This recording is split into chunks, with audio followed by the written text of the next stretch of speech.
ಕುಮಾರಸ್ವಾಮಿ ಅವರ ಪರಿಸ್ಥಿತಿ ಹೇಗಿದೆ ಅಂತ ಹೇಳಿದ್ರೆ, ಅವರಿಗೆ ಇವತ್ತು ಮಾಡಿದ್ದು ನಾಳೆ ನೆನಪಿರಲ್ಲ, ನಾಳೆ ಮಾಡಿದ್ದು ನಾಡಿದ್ದಿಗೆ ನೆನಪಿರಲ್ಲ, ನಿನ್ನೆ ಮಾಡಿದ್ದು ಇವತ್ತಿಗೆ ನೆನಪಿರಲ್ಲ. ಇದು ಕತೆ ಕುಮಾರಸ್ವಾಮಿ ಅವ್ರದ್ದು.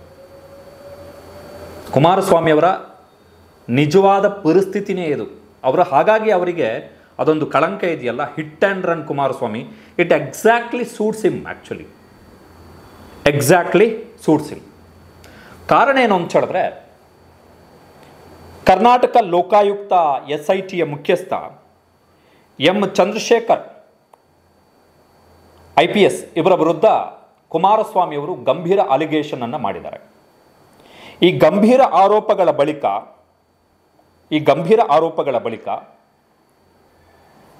IPS ಚಂದ್ರಶೇಖರ್ ಅವರು ಕುಮಾರಸ್ವಾಮಿ ಅವರಿಗೆ ತಿರುಗೇಟನ್ನು ಕೊಟ್ಟಿದ್ದಾರೆ. ಇಲ್ಲಿ ಒಂದು ವೆರಿ ಇಂಟ್ರೆಸ್ಟಿಂಗ್ ಅಂಶ ಒಂದಿದೆ, ಅದನ್ನು ಆಮೇಲೆ ಹೇಳ್ತೀನಿ ನಾನು. ಏನು ತಿರುಗೇಟನ್ನು ಕೊಟ್ಟಿದ್ದಾರೆ?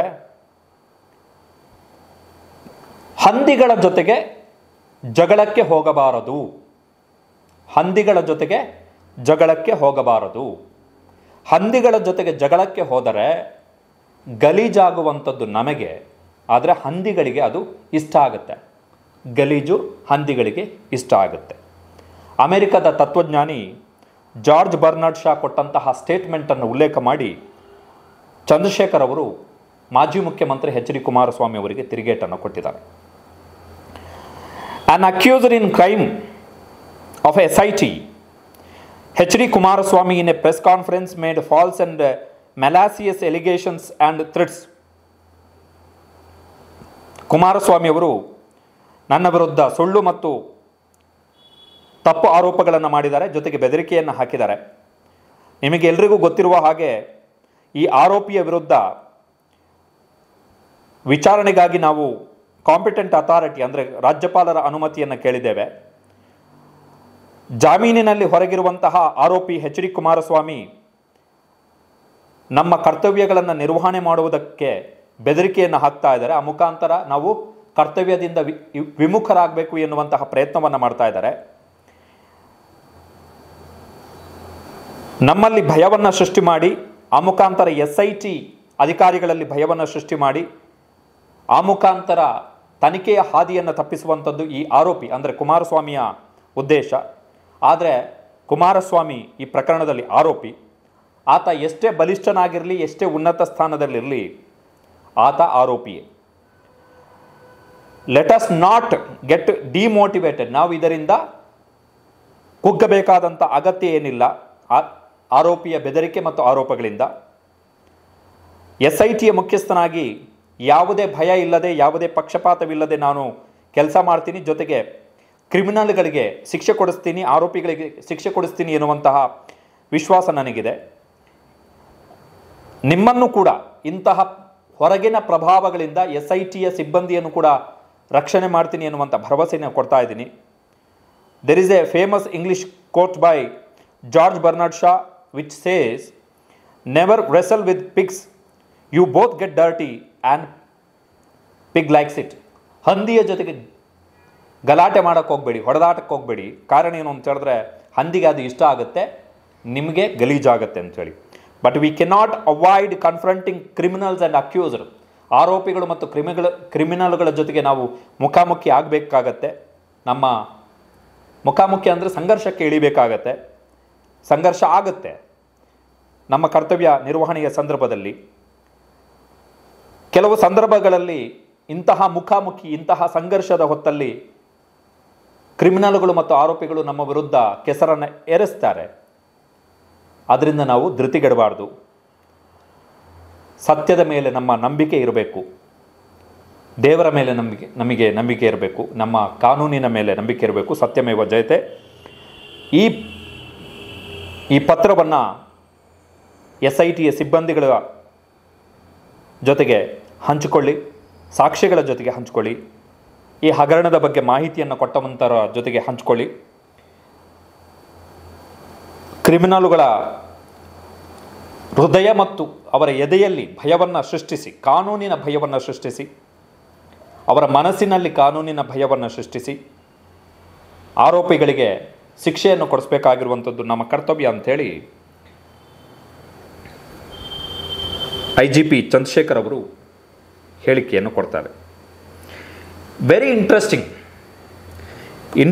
ಫ್ಯಾಕ್ಟರ್ ಏನು ಅಂತ ಹೇಳಿದ್ರೆ, ಕುಮಾರಸ್ವಾಮಿ ಅವರು ಸುದ್ದಿಗೋಷ್ಠಿಯಲ್ಲಿ ಕೇಳಿದ್ದಾರೆ, ಇಂತಹ ವ್ಯಕ್ತಿಯಿಂದ, ಇಂತಹ IPS ಅಧಿಕಾರಿಯಿಂದ ಏನು ನ್ಯಾಯ ಸಿಗಲಿಕ್ಕೆ ಸಾಧ್ಯ, ಎಷ್ಟು ನಿಷ್ಪಕ್ಷಪಾತದ ತನಿಖೆ ಆಗಲಿಕ್ಕೆ ಸಾಧ್ಯ ಅಂಥೇಳಿ. ಆರಂಭದಲ್ಲೇ ಹೇಳಿದೆ ನಾನು, ಕುಮಾರಸ್ವಾಮಿ ಅವರಿಗೆ ನಿನ್ನೆ ಮಾಡಿದ್ದು ಇವತ್ತು ನೆನಪಿರಲ್ಲ, ಇವತ್ತು ಮಾಡಿದ್ದು ನಾಳೆ ನೆನಪಿರಲ್ಲ, ನಾಳೆ ಮಾಡಿದ್ದು ನಾಡಿದ್ದು ನೆನಪಿರಲ್ಲ. ಕುಮಾರಸ್ವಾಮಿ ಅವರ ಪರಿಸ್ಥಿತಿ ಇದು, ಹಿಟ್ ಆ್ಯಂಡ್ ರನ್ ಕುಮಾರಸ್ವಾಮಿ. ಕಾರಣ ಏನು ಅಂತ ಹೇಳಿದ್ರೆ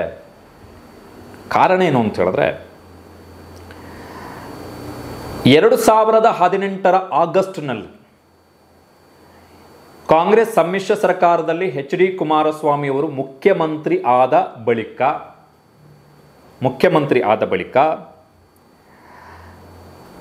ಎಂ ಚಂದ್ರಶೇಖರ್, ಅಂದರೆ ಯಾರು ಈಗ ಲೋಕಾಯುಕ್ತ SITಯ IGP ಅಥವಾ ಮುಖ್ಯಸ್ಥರಾಗಿದ್ದಾರೋ ಅವರನ್ನು ಲೋಕಾಯುಕ್ತ SITಯ ಮುಖ್ಯಸ್ಥರನ್ನಾಗಿ ವರ್ಗಾವಣೆ ಮಾಡಿದ್ದೇ ಕುಮಾರಸ್ವಾಮಿ ಅವರ ಸರ್ಕಾರ 2018 ಆಗಸ್ಟ್ನಲ್ಲಿ. ಅದಕ್ಕಿಂತ ಮುಂಚೆ ಅವರು ಬೆಳಗಾವಿಯಲ್ಲಿ ಪೊಲೀಸ್ ಆಯುಕ್ತರಾಗಿದ್ದರು, IGP ಚಂದ್ರಶೇಖರ್ ಅವರು. ACB anti corruption bureau, which is Karnataka ಹೈಕೋರ್ಟ್ನಿಂದ ರದ್ದಾದಂತಹ ACB, ಅದರ ಜೊತೆಗೆ special investigation team constituted to probe cases related to illegal mining, Karnataka Lokayukta. ಕರ್ನಾಟಕದಲ್ಲಿ ನಡೆದಿದ್ದಂತಹ ಗಣಿ ಅಕ್ರಮಗಳ ಬಗ್ಗೆ ಕರ್ನಾಟಕ ಲೋಕಾಯುಕ್ತದಲ್ಲಿ ರಚನೆಯಾದಂತಹ SITಯ ಮುಖ್ಯಸ್ಥರನ್ನಾಗಿ ಚಂದ್ರಶೇಖರ್ IPS ಇವರನ್ನು 2018ರಲ್ಲಿ ನೇಮಕ ಮಾಡಿದ್ದೇ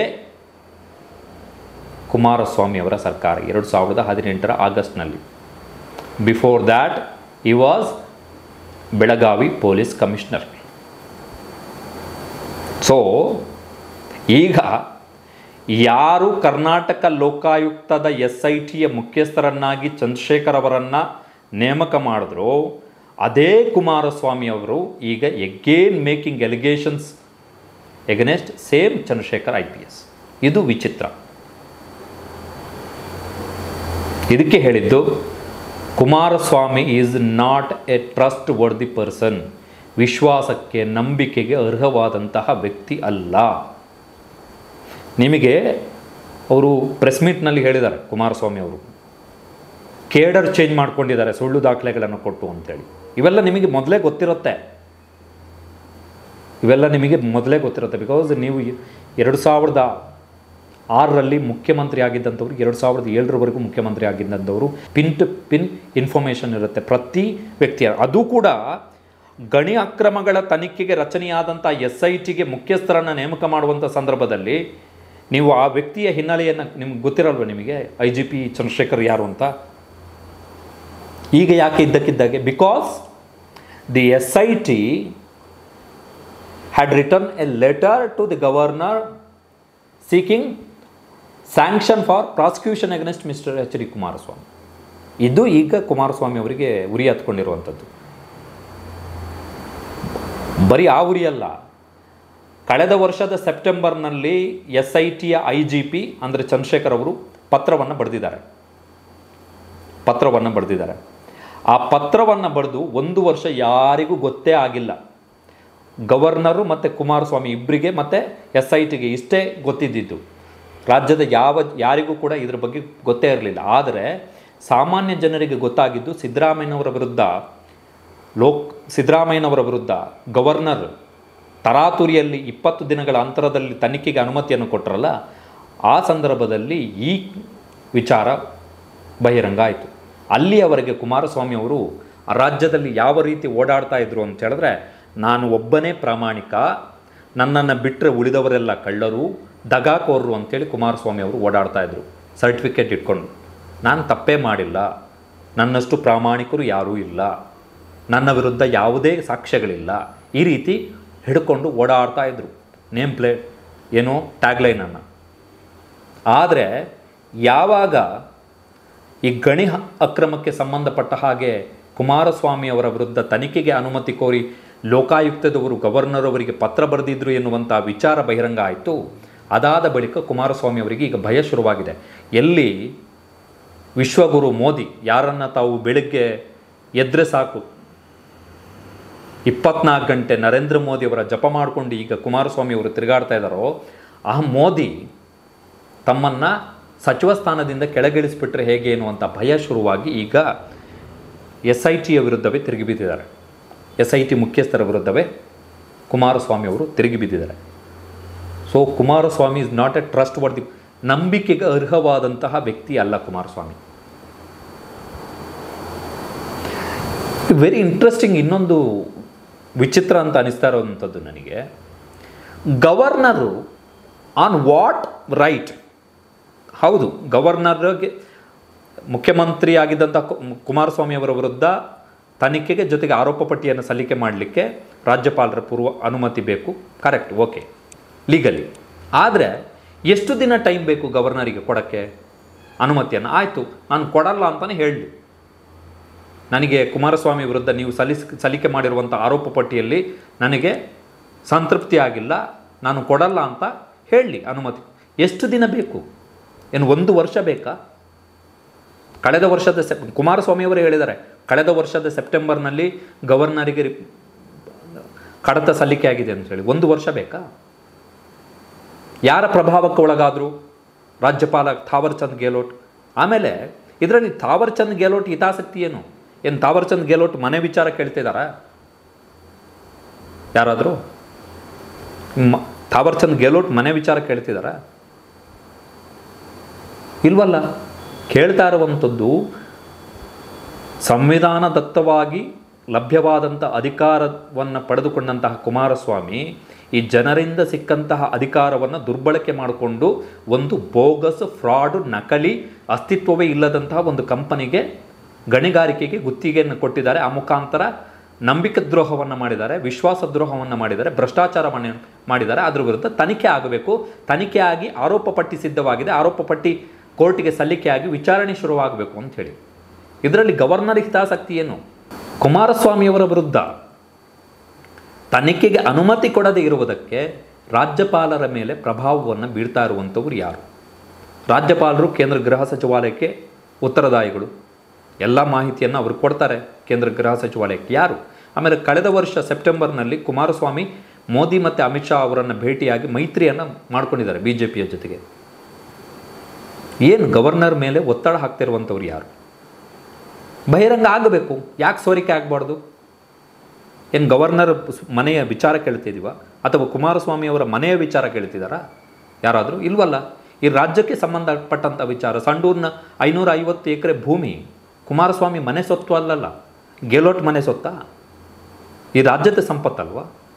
ಕುಮಾರಸ್ವಾಮಿ ಅವರಿಗೆ ಅಧಿಕಾರ ಸಿಕ್ಕಿರುವಂಥದ್ದು ಈ ರಾಜ್ಯದ ಜನತೆ ಕೊಟ್ಟಿದ್ದು, ಸಂವಿಧಾನದತ್ತವಾಗಿ ಸಿಕ್ಕಿರುವಂಥದ್ದು. ಗೆಹ್ಲೋಟಿಗೆ ಅಧಿಕಾರ ಸಿಕ್ಕಿರುವಂಥದ್ದು ಸಂವಿಧಾನದತ್ತ, ಏನು ಮನೆಯಿಂದ ತಂದು ಕೊಟ್ಟಿದ್ದಲ್ಲ. Nobody asking. ಕುಮಾರಸ್ವಾಮಿ ಅವರ ಮನೆ ವ್ಯವಹಾರವನ್ನು ಯಾರು ಕೇಳ್ತಾ ಇಲ್ಲ, ಗೆಹ್ಲೋಟ್ ಮನೆ ವ್ಯವಹಾರವನ್ನು ಯಾರು ಕೇಳ್ತಾ ಇಲ್ಲ. ಈ ರಾಜ್ಯದ ಜನಕ್ಕೆ ಅದಕ್ಕೆ ಬೇಕಾಗಿಲ್ಲ. ನಾವು ಕೇಳ್ತಾ ಇರೋದು ನಿಮಗೆ ನಮ್ಮಿಂದ ಸಿಕ್ಕಿರುವಂಥ ಅಧಿಕಾರ, ಸಂವಿಧಾನ. ಗೆಹ್ಲೋಟಿಗೇನು ಉಸಾಬರಿ ಇದರಲ್ಲಿ ಆ್ಯಸ್ ಎ ಗವರ್ನರ್? ಆಯಿತು, ರಿಜೆಕ್ಟ್ ಮಾಡ್ತೀನಿ ಅಂತಲೇ ಹೇಳಿ. 1 ವರ್ಷ ಅಂದರೆ ಒಂದು ವೇಳೆ ಇದು ಸೋರಿಕೆ ಆಗದೆ ಹೋಗಿದ್ದಿದ್ರೆ ಇನ್ನೊಂದು 10 ವರ್ಷ ಆಗಿದ್ರೂ ಕೂಡ ಬಹುಶಃ ಗವರ್ನರ್ H.D. ಕುಮಾರಸ್ವಾಮಿ ವಿರುದ್ಧ ಆರೋಪ ಪಟ್ಟಿ ಸಲ್ಲಿಕೆಗೆ ಅನುಮತಿಯನ್ನೇ ಕೊಡಲ್ಲ. ಒಂದು ವೇಳೆ ಈಗ ಅಟ್ಲೀಸ್ಟ್ ಒತ್ತಡ ಆದರೂ ಇದೆ ಗವರ್ನರ್ ವಿರುದ್ಧ. ಸೊ ಈ ಮಾಹಿತಿ ಸೋರಿಕೆ ಆದ ಬಳಿಕ ಕೆಲವೊಂದಿಷ್ಟು ಫೈಲುಗಳು ಎಕ್ಸ್ಚೇಂಜ್ ಆಗಿದೆ, ನನಗೆ ಕ್ಲಾರಿಫಿಕೇಷನ್ ಬೇಕು, ಅಟ್ಲೀಸ್ಟ್ ಅದಾದರೂ ಆಗಿದೆ, ನನಗೆ ಕ್ಲಾರಿಫಿಕೇಷನ್ ಬೇಕು, ಇನ್ನಷ್ಟು ಇನ್ಪುಟ್ ಬೇಕು ನನಗೆ ಅಂತೇಳಿ, ಅಟ್ಲೀಸ್ಟ್ ಅದಾದರೂ ಆಗಿದೆ. ಒಂದು ವೇಳೆ ಸೋರಿಕೆ ಆಗದೆ ಹೋಗಿದ್ದಿದ್ರೆ ಕುಮಾರಸ್ವಾಮಿ ಅವರು ನಾನೇ ಪ್ರಾಮಾಣಿಕ, ಉಳಿದವರೆಲ್ಲ ಕಳ್ಳರು ಅಂಥೇಳಿ ಪೋಸ್ ಕೊಟ್ಕೊಂಡು ಓಡಾಡ್ತಾ ಇದ್ರು. ಬಟ್ ಈಗ ವಿಷಯ ಬಹಿರಂಗ ಆಯ್ತಲ್ಲ, ಕುಮಾರಸ್ವಾಮಿಗೆ ಭಯ ಶುರುವಾಗಿದೆ. ಆ್ಯಕ್ಚುಲಿ ಇನ್ವೆಸ್ಟಿಗೇಷನ್ ಗವರ್ನರ್ ವಿರುದ್ಧನೇ ಆಗಬೇಕು. ಕಾರಣ ಏನು ಅಂತ ಹೇಳಿದ್ರೆ 2021ರಲ್ಲಿ ಕೇಂದ್ರ ಸರ್ಕಾರ ಈ ಸೆಕ್ಷನ್ 17A ಅಡಿಯಲ್ಲಿ ಬಿಡುಗಡೆ ಮಾಡಿದಂಥ SOPಯ ಪ್ರಕಾರ ತನಿಖೆಗೆ ಅಪ್ರೂವಲ್ ಕೊಡಲಿಕ್ಕೆ ಡೆಡ್ಲೈನ್ ಇರುವಂಥದ್ದೇ 3 ತಿಂಗಳು. Within 3 months competent authority should decide ಅಂತಿದೆ. 3 ತಿಂಗಳ ಒಳಗಡೆ ನಿರ್ಧಾರ ತೆಗೆದುಕೊಳ್ಬೇಕು. ಇನ್ ಕೇಸ್ ನಿರ್ಧಾರ ತೆಗೆದುಕೊಳ್ಳಿಲ್ಲ ಅಂತ ಹೇಳಿದ್ರೆ it's consider as approval given ಅಂತ, ಅಂದರೆ ಅನುಮತಿಯನ್ನು ಕೊಟ್ಟಿದ್ದಾರೆ ಅಂತೇಳಿ ಅರ್ಥ ಅಂತ. ರಿಜೆಕ್ಟ್ ಮಾಡಬೇಕು, ಇಲ್ಲ ಕೊಡಬೇಕು ವಿದಿನ್ 3 ಮಂತ್ಸ್. ಆ 3 ತಿಂಗಳ ಒಳಗಡೆ ಯಾವ ಡಿಸಿಷನನ್ನು ಕೂಡ ತೆಗೆದುಕೊಳ್ಳಿಲ್ಲ ಅಂತ ಹೇಳಿದ್ರೆ it is consider as approval given ಅಂತ. ಇಲ್ಲಿ ತನಿಖೆ ಆಗಿ ಆರೋಪ ಪಟ್ಟಿ ಸಲ್ಲಿಕೆಯಲ್ಲಿ ಕುಮಾರಸ್ವಾಮಿ ಅವರು ಮೇಲ್ನೋಟಕ್ಕೆ ತಪ್ಪು ಮಾಡಿರುವಂಥದ್ದು ಸಾಬೀತಾಗಿದೆ ಇನ್ ಚಾರ್ಜ್ ಶೀಟ್. ಆ ಚಾರ್ಜ್ ಶೀಟ್ ಸಬ್ಮಿಟ್ ಆಗಬೇಕು. ಗವರ್ನರ್ದೇನು ಕೆಲಸ ಇಲ್ಲಿ? ಜಸ್ಟ್ ಬಿಕಾಸ್ ನಾನು ಕಾನ್ಸ್ಟಿಟ್ಯೂಷನಲ್ ಪರ್ಸನ್, ಸಂವಿಧಾನದ ವ್ಯಕ್ತಿ, ನನಗೆ ವಿವೇಚನಾಧಿಕಾರ ಇದೆ ಅನ್ನೋದಾದರೆ ಹಂಗಾದ್ರೆ ಇನ್ನೊಂದು 10 ವರ್ಷ ಹಂಗೆ ಇಟ್ಕೋತಾರೆ ಗವರ್ನರ್. ಈ ಜನಾರ್ದನ್ ರೆಡ್ಡಿ ಕೇಸು, ಶಶಿಕಲಾ ಜೊಲ್ಲೆ ಕೇಸಲ್ಲಿ ರಿಜೆಕ್ಟ್ ಮಾಡಿದ್ರು ಜನಾರ್ದನ್ ರೆಡ್ಡಿ, ಮುರುಗೇಶ್ ನಿರಾಣಿ. ಹಾಗಾದರೆ ಗವರ್ನರು ಪರ್ಯಾಯ ನ್ಯಾಯಾಂಗ ವ್ಯವಸ್ಥೆಯನ್ನು ಕ್ವಾಸಿ ಜುಡಿಷಿಯಲ್ ಬಾಡಿಯಾಗಿ ಆಲ್ಟರ್ನೇಟಿವ್ ಜುಡಿಷಿಯರಿಯಾಗಿ ವರ್ಕ್ ಮಾಡ್ತಾ ಇದ್ದಾರೆ ಹಾಗಾದರೆ ಗವರ್ನರು. ಬಿಕಾಸ್ ಆರೋಪಿತರ ವಿರುದ್ಧ ವಿಚಾರಣೆ ಆಗಬೇಕಲ್ಲ, ಅದು ಆಗಬೇಕಾಗಿರುವಂಥದ್ದು ಕೋರ್ಟ್ನಲ್ಲಿ ಆರೋಪ ಪಟ್ಟಿ ಸಲ್ಲಿಕೆ ಆದ ಬಳಿಕ. ಈಗ ಕುಮಾರಸ್ವಾಮಿ ಅವರಿಗೆ ಉರಿ ಹತ್ಕೊಬಿಟ್ಟಿದೆ ಬಹಿರಂಗ ಆದ ಬಳಿಕ. ಏನು ಪ್ರಯೋಜನ ಇಲ್ಲ. Because it's the right of every single citizen of this state. ಈ ರಾಜ್ಯದ ಪ್ರತಿಯೊಬ್ಬ ನಾಗರಿಕನ ಹಕ್ಕು ಕೇಳುವಂಥದ್ದು. ಕುಮಾರಸ್ವಾಮಿ ಅಂತಲ್ಲ, ಯಾವುದೇ ಸಾರ್ವಜನಿಕ ಪ್ರತಿನಿಧಿ ವಿರುದ್ಧ, ಅದು ಸರ್ಕಾರಿ ಅಧಿಕಾರಿ ಆಗಿರ್ಬೋದು, ನೌಕರ ಆಗಿರ್ಬೋದು, ಸಾರ್ವಜನಿಕ ಸೇವಕ ಯಾರೇ ಆಗಿರ್ಬೋದು, MLA ಆಗಿರ್ಬೋದು, MP ಆಗಿರ್ಬೋದು, ಕಾರ್ಪೊರೇಟ್ ಆಗಿರ್ಬೋದು, ಈವನ್ ಗ್ರಾಮ ಪಂಚಾಯತ್ ಮೆಂಬರೇ ಆಗಿರ್ಬೋದು. ಬಿಕಾಸ್ ನಾವು ಎಲೆಕ್ಟ್ ಮಾಡಿದ್ದೀವಿ, ಸಂಬಳ ಕೊಡ್ತಾ ಇದ್ದೀವಿ, ನಮ್ಮ ಸಂಬಳದಿಂದ ಅವ್ರು ಕೆಲಸ ಮಾಡ್ತಿದ್ದಾರೆ, ಅವ್ರ ಪಬ್ಲಿಕ್ ಸರ್ವೆಂಟ್ಸ್. ನಮ್ಮ ಹಕ್ಕದು. ಗವರ್ನರ್ದೇನು ಹಿತಾಸಕ್ತಿ ಇದರಲ್ಲಿ? Why is hiding? ಸೋರಿಕೆ ಆಗಲಿ, ತಪ್ಪೇನಿದೆ ಸೋರಿಕೆ ಆದರೆ? ಗೆಲೋಟ್ ಮನೆ ವಿಚಾರ ಕೇಳ್ತಿದ್ದಾರೆ ಯಾರಾದರೂ? ಕುಮಾರಸ್ವಾಮಿ ಮನೆ ವಿಚಾರ ಕೇಳ್ತಾ ಇದ್ದಾರೆ? ಇಲ್ವಲ್ಲ. ಅವರ ಖಾಸಗಿ ವಿಚಾರ ಏನಾದರೂ ಕೇಳ್ತಾ ಇದ್ರೆ ಸೋರಿಕೆ ಆಗ್ತಾ ಇದೆ, ತಪ್ಪು, ಅಕ್ಷಮ್ಯ ಅಪರಾಧ, ಪ್ರೈವೇಸಿ ಬ್ರೀಚ್ ಆಗಿದೆ ಅಂತ ಹೇಳ್ಬೋದು. ಇದು ಅದಕ್ಕೆ ಸಂಬಂಧಪಟ್ಟಿದ್ದಲ್ವಲ್ಲ. ದಿಸ್ ಇಸ್ ಸ್ಟೇಟ್ ಇಶ್ಯೂ, ರಾಜ್ಯಕ್ಕೆ ಸಂಬಂಧಪಟ್ಟಿದ್ದ ವಿಚಾರ ಇದು. ವಿಚಿತ್ರ ನೋಡಿ, ಯಾವ ಕುಮಾರಸ್ವಾಮಿ ಚಂದ್ರಶೇಖರ್ ಅವರನ್ನು SITಯ ಮುಖ್ಯಸ್ಥರನ್ನಾಗಿ ನೇಮಕ ಮಾಡಿದ್ರು, ಈಗ ಅದೇ ಕುಮಾರಸ್ವಾಮಿ ಅದೇ SIT ಮುಖ್ಯಸ್ಥರ ವಿರುದ್ಧ ಆರೋಪಗಳನ್ನು ಮಾಡ್ತಾರೆ. ಇದಕ್ಕೆ ಹೇಳಿದ್ದು ಹಿಟ್ ಆ್ಯಂಡ್ ರನ್ ಕುಮಾರಸ್ವಾಮಿ ಅಂತ. Is not trust worthy person Kumaraswamy. ನಂಬಿಕೆಗೆ ಅರ್ಹವಾದಂಥ ವ್ಯಕ್ತಿಯೇ ಅಲ್ಲ ಕುಮಾರಸ್ವಾಮಿ. ಫಸ್ಟ್ ಆಫ್ ಆಲ್ ಏನು ಅವಸ್ಥೆ ಕುಮಾರಸ್ವಾಮಿ ಅವ್ರದ್ದು, ಅವರಿಗೆ ಅರ್ಥ ಆಗಬೇಕು. ಈಸ್ ಸರ್ಕಲ್, ಕುಮಾರಸ್ವಾಮಿ ಅವರ ಸರ್ಕಲ್ ಏನಿದೆ, ಅವರ ಸುತ್ತಮುತ್ತ ಸುತ್ತುವರೆದಿರುವಂಥ ವ್ಯಕ್ತಿಗಳು ಯಾರಿದ್ದಾರೆ, they are not good advisers to mister Kumaraswamy. ಹಾದಿ ತಪ್ಪಿಸ್ತಾ ಇದ್ದಾರೆ ಕುಮಾರಸ್ವಾಮಿ ಅವರನ್ನು. ಬಹುಶಃ ಕುಮಾರಸ್ವಾಮಿ ಅವರ ಇವತ್ತಿನ ಈ ಪರಿಸ್ಥಿತಿಗಳಿಗೆ ಎಲ್ಲ ಅವರ ಸುತ್ತಮುತ್ತ ತಿರುಗಾಡ್ತಾ ಇರುವಂಥ ಗಿರಾಕಿಗಳೇ ಕಾರಣ. ಹಣ ನೀನು ಹಿಂಗೆ ಮಾಡು ಅಂತೇಳಿ ಉತ್ತರ ಕೊಡಲಿ. ಯಾಕೆ IGP ಚಂದ್ರಶೇಖರ್ ಅವರನ್ನು SIT ಮುಖ್ಯಸ್ಥರನ್ನು, ಅದು ಇಲ್ಲಿಗಲ್ ಮೈನಿಂಗ್ ಇನ್ವೆಸ್ಟಿಗೇಷನ್ಗೆ ಸಂಬಂಧಪಟ್ಟಂಥ SIT ಯಾಕೆ ನೇಮಕ ಮಾಡಿದ್ರು ಅಂತ ಹೇಳಲಿ ಕುಮಾರಸ್ವಾಮಿ ಅವರು, ಅವರೇ ಹೇಳಿ. ಆಮೇಲೆ ACB ಬಗ್ಗೆ ಹೇಳ್ತಾರೆ. ACBಗೂ ಕೂಡ ಚಂದ್ರಶೇಖರ್ ಅವರನ್ನು ಅಪಾಯಿಂಟ್ಮೆಂಟ್ ಮಾಡಿದ್ದು ಇದೇ ಕುಮಾರಸ್ವಾಮಿ 2018ರಲ್ಲಿ.